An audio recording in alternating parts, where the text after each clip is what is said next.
కానీ ఈరోజు రేవంత్ రెడ్డి ఎంతమందికి రైతు భరోసా ఇస్తున్నాడు, ఇంకెన్ని వేల కోట్ల రూపాయలు పెండింగ్ ఉందనేది కూడా ఒకసారి మనం మాట్లాడుకునేటటువంటి కార్యక్రమం చేద్దాం. కేవలం కేసీఆర్ భారీ బహిరంగ సభ జగిత్యాలో పెడుతున్నాడని చెప్పి కేసీఆర్ సభను డైవర్ట్ చేయడానికి, డైవర్షన్ పాలిటిక్స్, ఈరోజు రేవంత్ రెడ్డి కేసీఆర్ సభ అక్కడ ఉన్నదని చెప్పి ఇక్కడ ఈయన కాటారంలో భూపాలపల్లిలో సభ పెడుతున్నాడు. ఆ సభలో ఎట్లయినా కేసీఆర్ రైతు భరోసా గురించి మాట్లాడుతున్న రేవంత్ రెడ్డికి తెలిసి ఇక ఇజత్కరం అయ్యేటట్టు ఉందని చెప్పి రైతు భరోసా ఎకరానికి రిలీజ్ చేస్తుండు అంతే. మరి గంతా రిలీజ్ చేయాల్సినటువంటి రేవంత్ రెడ్డి మిగిలినటువంటి 3,500 కోట్ల రూపాయలు కూడా రిలీజ్ చేయవచ్చు కదా. మొత్తం 9,000 కోట్ల రూపాయలు రేవంత్ రెడ్డి ఒకటేసారి రైతు భరోసా రిలీజ్ చేయవచ్చు కదా. మరి ఎందుకు చేస్తలేడు? సరే పోనీ 9,000 కోట్లు అవసరం లేదు అనుకుందాం, 3,000 కోట్లు ఒకసారి, 3,000 కోట్లు ఒకసారి, 3,000 కోట్లు ఒకసారి, 3 విడతలుగా రైతు భరోసా రిలీజ్ చేయవచ్చు కదా. అట్లా చేయడు. ఏమనంటే అందరికి ఇస్తున్నాం డైలాగ్ కొట్టుడు. కేవలం కేసీఆర్ దెబ్బకు రేవంత్ అన్న రైతు భరోసా ఈరోజు రిలీజ్ చేస్తుండగా అంతే.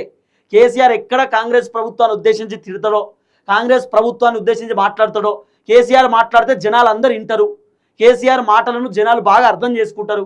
కాబట్టి జనాలను డైవర్ట్ చేయాలంటే రేవంత్ రెడ్డి రైతు భరోసా ఇవ్వాలి. అందుకే తెలంగాణలో ఉన్నటువంటి పెద్ద సమస్య రైతు భరోసానే కదా.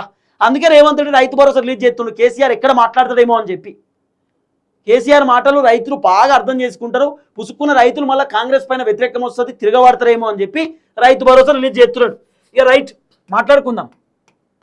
రెండో విడత రైతు భరోసా రేవంత్ రెడ్డి సుమారు ఎంతమంది రైతులకు ఇస్తుందంటే 45,11,947 మంది రైతులకు ఈరోజు రేవంత్ రెడ్డి ప్రభుత్వం రైతు భరోసా అకౌంట్లో విడుదల చేస్తున్నారు. మీ అకౌంట్లు చెక్ చేసుకోండి, సాయంత్రం రైతు భరోసా పైసలు మీకు పడతాయి. రేవంత్ రెడ్డి ల్యాప్టాప్లో బటన్ వచ్చిన తర్వాత సుమారు ఎన్ని లక్షల ఎకరాలకు రైతు భరోసా వస్తుందంటే 36,76,766 ఎకరాలకు రైతు భరోసాకు సంబంధించినటువంటి పైసలు వస్తాయి. అంటే ఇది ల్యాండ్ ఎన్ని ఎకరాలకు, సుమారు 36,76,766 ఎకరాలకు రైతు భరోసాకు సంబంధించినటువంటి డబ్బులు వస్తాయి.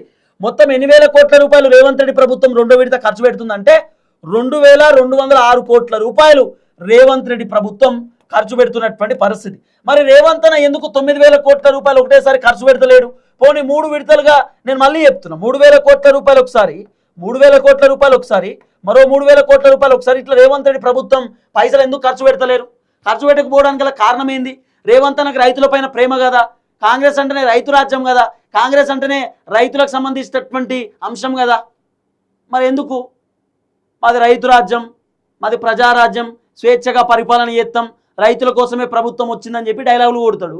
మరి రైతు భరోసా 3 విడతలుగా 3,000 కోట్లు 3,000 కోట్లు 3,000 కోట్లు ఇవ్వచ్చు కదా, ఎందుకు ఇస్తలేడు? ఇదో డ్రామా.